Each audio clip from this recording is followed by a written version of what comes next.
Hi friends, സാബിന മലയാളത്തിൻ്റെ ഏറ്റവും പുതിയൊരു വീഡിയോയിലേക്ക് എല്ലാവർക്കും സ്വാഗതം. ഇന്നത്തെ വീഡിയോ OTT അപ്ഡേറ്റുകളാണ്. ഏറ്റവും പുതിയതായിട്ട് വന്നിരിക്കുന്ന കുറച്ച് സിനിമകളുടെ അപ്ഡേറ്റുകളാണ്. ഏറ്റവും പുതിയതായിട്ട് അപ്ഡേറ്റുകൾ വന്നിരിക്കുന്ന സിനിമകളുടെ അപ്ഡേറ്റുകളാണ്. ഈ ആഴ്ച റിലീസ് ചെയ്യാൻ തയ്യാറെടുക്കുന്ന സിനിമകളും ഒക്കെ ഉണ്ട്. ഏതൊക്കെ സിനിമകളാണെന്ന് നോക്കാം.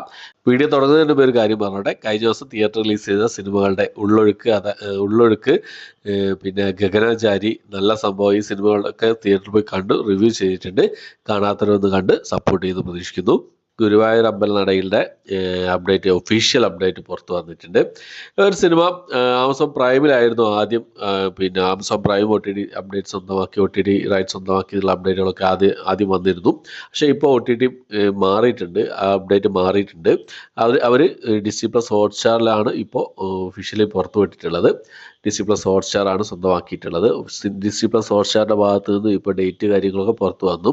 ജൂൺ മാസം 27-ാം തീയതി ഈ ഒരു cinema Disney plus Hotstar release ചെയ്തുള്ള അപ്ഡേറ്റുകളാണ് ഇപ്പോൾ ഏറ്റവും പുതിയതായിട്ട് വന്നിട്ടുള്ളത്. ഒരു മാസത്തിലധികമായി ഡിസ്നി പ്ലസ് ഹോട്ട്സ്റ്റാറിൽ ഒരു മലയാള സിനിമ റിലീസ് ചെയ്തിട്ട്, അപ്പോൾ ജൂൺ മാസം 27-ാം തീയതി ഈ ആഴ്ച ഡിസ്നി പ്ലസ് ഹോട്ട്സ്റ്റാർ വഴി ഈ ഒരു സിനിമ ആസ്വദിക്കാവുന്നതാണ്. ഇനി ഡിസ്നി പ്ലസ് ഹോട്ട്സ്റ്റാർ റിലീസ് ചെയ്യാൻ തയ്യാറെടുക്കുന്ന മലയാള സിനിമ എന്ന് പറഞ്ഞാൽ പവി കെയർ ടേക്കറാണ്. Pavi caretaker Disney Plus ഹോട്ട്സ്റ്റാറാണ് സ്വന്തമാക്കിയുള്ള അപ്ഡേറ്റുകളൊക്കെ ഇതിന് മുമ്പ് തന്നെ പുറത്തു വന്നതാണ്. ജൂലൈ മാസത്തിലോ അല്ലെങ്കിൽ ഓഗസ്റ്റ് മാസത്തിലോ ഒക്കെ ഈ സിനിമയെ നമ്മൾ പ്രതീക്ഷിക്കാവുള്ളൂ. അതുകൂടാതെ ഒരു സീരീസ് കൂടിയുണ്ട്. സുരാജ് വെഞ്ഞാറമൂട് പ്രധാന വേഷം കൈകാര്യം ചെയ്യുന്ന നാഗേന്ദ്രൻ ഹണിമൂൺ തന്നെ ഒരു സീരീസ് കൂടിയുണ്ട് ഡിസ്നി പ്ലസ് ഹോട്ട്സ്റ്റാറിൻ്റെ ഭാഗത്തു നിന്ന് മലയാളം ഭാഷയിൽ റിലീസ് ചെയ്യാനുള്ളത്. അപ്പം പവി കെയർ ടേക്കറോ നാഗേന്ദ്രൻ ഹണിമൂൺസോ, ഈ രണ്ട് സിനിമ, ഈ ഒരു സിനിമയോ സീരീസോ ഏതാണ് അടുത്ത, അതായത് ഗുരുവായൂർ അമ്പലനടയിൽ റിലീസ് ചെയ്തതിന് ശേഷം റിലീസ് ചെയ്യുന്ന സിനിമയാണോ സീരീസ് ആണോ എന്നുള്ള അപ്ഡേറ്റുകൾ അവരുടെ ഭാഗത്തു നിന്നും ഒഫീഷ്യലായിട്ട് പുറത്തു വരണം. എന്തായാലും പിന്നെ ഒരു മാസത്തിലധികമായി മലയാള സിനിമ ഡിസ്നി പ്ലസ് ഹോട്ട്സ്റ്റാറിൽ റിലീസ് ചെയ്യാതെ നിന്നിട്ട് ഇപ്പോൾ അതിനുശേഷം ഗുരുവായൂർ അമ്പലനടയിൽ വരാൻ പോവുകയാണ്. അപ്പോൾ പലരും ചോദിക്കുന്നുണ്ട്, എന്താണ് മലയാള സിനിമകളൊന്നും OTT റിലീസ് ചെയ്യാത്തതെന്നുള്ളത്. മലയാള സിനിമകളൊന്നും OTT-ക്കാർക്ക് വേണ്ട എന്നുള്ളതാണ്. അവർക്ക് കൂടി ലാഭം വേണ്ടേ. അപ്പോൾ ആരും എടുക്കുന്നില്ല മലയാള സിനിമകളൊന്നും. തിയേറ്ററിൽ വിജയിച്ച പടങ്ങൾ തന്നെ കൂടുതലായിട്ട് വരുന്നില്ല. അപ്പോൾ പരാജയപ്പെട്ട പടങ്ങളല്ല ഇവിടെ കൂടുതലുള്ളത്. അപ്പോൾ പരാജയപ്പെട്ട പടങ്ങൾ ആരും OTT റൈറ്റ്സ് സ്വന്തമാക്കാൻ ആഗ്രഹിക്കുന്നില്ല.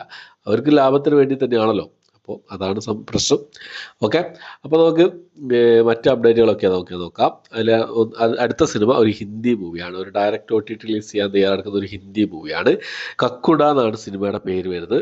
C5-ലാണ് ജൂലൈ മാസം 12-ാം തീയതി സിനിമ OTT റിലീസ് ചെയ്യാൻ തയ്യാറെടുക്കുന്നത്. അടുത്തത് ഒരു നവാസുദ്ദീൻ സിദ്ദിഖി പ്രധാന വേഷം കൈകാര്യം ചെയ്ത ഒരു ഡ്രാമ ക്രൈം കോമഡി വിഭാഗത്തിൽപ്പെടുന്ന ഒരു ഹിന്ദി മൂവിയാണ്. റൗട്ടി കി ബേലി എന്നാണ് സിനിമയുടെ പേര് വരുന്നത്. ഹിന്ദി ഭാഷയിൽ ഈ സിനിമ C5-ൽ 28-ാം തീയതി, ജൂൺ മാസം 28-ാം തീയതി റിലീസ് ചെയ്യാണ്. അടുത്ത മലയാളത്തിലുള്ള സിനിമയാണ്. ധ്യാൻ ശ്രീനിവാസനും അതുപോലെ തന്നെ സുരാജ് വെഞ്ഞാറമൂടൊക്കെ പ്രധാന വേഷം കൈകാര്യം ചെയ്ത ഹിഗ്ഗിറ്റ എന്ന് പറഞ്ഞ സിനിമ. ഈ സിനിമയുടെ OTT റൈറ്റ്സ് സൈനാപ്ലേ OTT പ്ലാറ്റ്ഫോമാണ് സ്വന്തമാക്കിയിട്ടുള്ളത്. ജൂൺ മാസം 28-ാം തീയതി ഈ സിനിമ സൈനാപ്ലേ OTT പ്ലാറ്റ്ഫോമിൽ റിലീസ് ചെയ്യുന്നതാണ്. അടുത്തൊരു ഇംഗ്ലീഷ് മൂവിയാണ്. സിവിൽ വാർ എന്നാണ് സിനിമയുടെ പേര് വരുന്നത്. ജൂൺ മാസം 28-ാം തീയതി ഈ ഒരു സിനിമ ആമസോൺ പ്രൈമിൽ ഇംഗ്ലീഷ്, തമിഴ്, തെലുങ്ക്, ഹിന്ദി ഭാഷകളായിട്ട് റിലീസ് ചെയ്യുന്നതാണ്.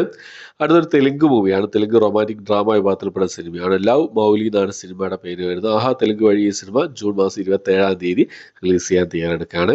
ഇതൊരു തമിഴ്ന്നുള്ള സിനിമയാണ്. ഒരു പൊളിറ്റിക്കൽ ഡ്രാമ വിഭാഗത്തിൽപ്പെടുന്ന സിനിമയാണ്. ഉയർ തമിഴുക്കു എന്നാണ് സിനിമയുടെ പേര് വരുന്നത്. ഉയർ തമിഴുക്കു. അപ്പോൾ ഈ ഒരു സിനിമ ആഹാ തമിഴ് വഴി ഇന്ന് രാത്രി 12 മണിക്ക് ശേഷം റിലീസ് ചെയ്യാൻ തയ്യാറെടുക്കുകയാണ്. ജൂൺ മാസം 25-ാം തീയതി. അടുത്തത് ഒരു സ്പാനിഷ് ക്രൈം മിസ്റ്ററി ത്രില്ലർ വിഭാഗത്തിൽപ്പെടുന്ന സിനിമയാണ്. സമ്മറിൻ റെഡ് എന്നാണ് സിനിമയുടെ പേര് വരുന്നത്. സ്പാനിഷ് ഭാഷ കൂടാതെ തമിഴ്, തെലുങ്ക്, ഹിന്ദി ഭാഷകളായിട്ട് ജൂൺ മാസം 28-ാം തീയതി ബുക്ക് മൈ ഷോസ് വഴി റിലീസ് ചെയ്യാൻ തയ്യാറെടുക്കുകയാണ്. അടുത്ത എല്ലാവരും കാത്തിരിക്കുന്ന ഒരു സിനിമയാണ് Kingdom of the Planet of the Apes എന്ന ഒരു ഹോളിവുഡ് മൂവി. അപ്പോൾ ഈ സിനിമയുടെ തിയേറ്റർ റിലീസ് ജൂലൈ മാസം 9-ാം തീയതി റിലീസ് ചെയ്തിട്ടുള്ള അപ്ഡേറ്റുകളാണ് ഇപ്പോൾ പുറത്തു വന്നിരിക്കുന്നത്. അതിനുശേഷം 4K ultra HD blue ray print August മാസം 27-ാം തീയതി റിലീസ് ചെയ്യുന്നതാണ്. എന്തായാലും ജൂലൈ മാസം 9-ാം തീയതിക്കുള്ളിൽ തന്നെ ഈ സിനിമ തിയേറ്റർ റിലീസ് ചെയ്യുന്നതാണ്. സാധാരണ അങ്ങനെയാണ് ഉണ്ടാവാറുള്ളത്. എന്നാലും നമുക്ക് വെയിറ്റ് ചെയ്യാവുന്നതാണ്. അടുത്തത് ഒരു തെലുങ്ക് ആക്ഷൻ ഡ്രാമ വിഭാഗത്തിൽപ്പെടുന്ന സിനിമയാണ്. ബജേ വായു വേഗം എന്നാണ് സിനിമയുടെ പേര് വരുന്നത്. നെറ്റ്ഫ്ലിക്സ് വഴി ഈ ഒരു സിനിമ ജൂൺ മാസം 28-ാം തീയതി റിലീസ് ചെയ്യുന്നതാണ്. ഓക്കെ, അപ്പോൾ ഇത്രയും അപ്ഡേറ്റുകളാണ് ഇന്നത്തെ വീഡിയോ നമ്മൾ പരിശോധിച്ചിട്ടുള്ളത്. പിന്നെ ഗോളെന്ന് പറയുന്ന സിനിമയുടെ അപ്ഡേറ്റ് ഉണ്ട്. പിന്നെ മലയാളത്തിൽ റിലീസ് ചെയ്ത് നല്ലൊരു പ്രേക്ഷക പ്രതികരണം നേടിയൊരു സിനിമയായിരുന്നു. ഈ സിനിമ അത്യാവശ്യം കുഴപ്പമില്ലാത്ത വിജയം ഒരു ആവറേജ് വിജയം ഈ സിനിമയ്ക്ക് നേടാൻ സാധിച്ചിട്ടുള്ളതാണ് അറിയാൻ കഴിയുന്നത്. അപ്പോൾ സൈനാപ്ലേ OTT പ്ലാറ്റ്ഫോമാണ് ഗോളം എന്ന് പറഞ്ഞ സിനിമയുടെ OTT സ്വന്തമാക്കിയതിനുള്ള അപ്ഡേറ്റുകളാണ് ഇപ്പോൾ പുറത്തു വന്നുകൊണ്ടിരിക്കുന്നത്. ജൂലൈ മാസത്തിൽ ഈ സിനിമയുടെ റിലീസ് നമുക്ക് പ്രതീക്ഷിക്കാവുന്നതാണ് സൈനാപ്ലേ OTT പ്ലാറ്റ്ഫോമിലൂടെ. ഓക്കെ, അപ്പോൾ ഇത്രയും അപ്ഡേറ്റുകളാണ് ഇന്നത്തെ വീഡിയോ നമ്മൾ പരിശോധിച്ചിട്ടുള്ളത്. ഈ ലിസ്റ്റിൽ ഏതൊക്കെ സിനിമകൾക്കാണ് നിങ്ങൾ വെയിറ്റ് ചെയ്യുന്ന കാര്യങ്ങളൊക്കെ കമന്റ് ബോക്സിൽ രേഖപ്പെടുത്താൻ ശ്രമിക്കുക. എൻ്റെ വീഡിയോ ഇഷ്ടപ്പെട്ടുമായിരിക്കും, ഇഷ്ടപ്പെട്ടിരിക്കുക ലൈക്ക് ചെയ്യാൻ, ഷെയർ ചെയ്യാൻ, സബ്സ്ക്രൈബ് ചെയ്യാൻ മറക്കാതിരിക്കുക. പുതിയൊരു വീഡിയോ വരുന്നതിലേക്കും